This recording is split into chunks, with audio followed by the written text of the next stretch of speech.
বিচার হচ্ছে এমন একটা জিনিস যেটা নিয়ে তাড়াহুড়া করার কোনো সুযোগ নেই। তবে অবশ্যই আমরা চেষ্টা করবো ফেরত নিয়ে আসতে। এখনও কিন্তু আমরা 100% নিশ্চিন্তভাবে বলতে পারছি না। অন্তত হোম থেকে আমাকে এটা বলে নাই যে অমুকখানে আছে সে গিয়ে। আমরা ইন্ডিকেশন পেয়েছি ইন্টারোগেশন থেকে যে তারা সম্ভবত পার হয়ে গেছে।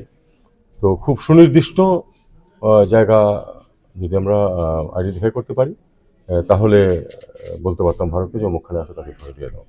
এমনিতে আমাদের ভারতের সাথে যোগাযোগ বজায় আছে। দেখা যাক আমরা কতটুকু এ ব্যাপারে করতে পারি। আর বিষয়টা হচ্ছে যে বিচার কখনো তো আপনার ওই টাইম স্পেসিফিক হতে পারে না যে এতদিনের মধ্যে বিচার শেষ হতে হবে। এটা তো কোর্টের বিষয়। তবে আপনারা জানেন যে ইতিমধ্যেই চার্জশিট দেওয়ার জন্য সিদ্ধান্ত হয়েছে।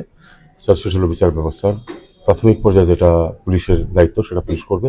তারপরে অবশ্যই সরকারের সার্বিক চেষ্টা থাকবে যে যত তাড়াতাড়ি অপরাধীকে বিচারের সম্মুখীন করা যায় এবং শাস্তি দেওয়া যায়। সে কাজটা করবে আদালত, সরকার সার্বিক সহযোগিতা করবে।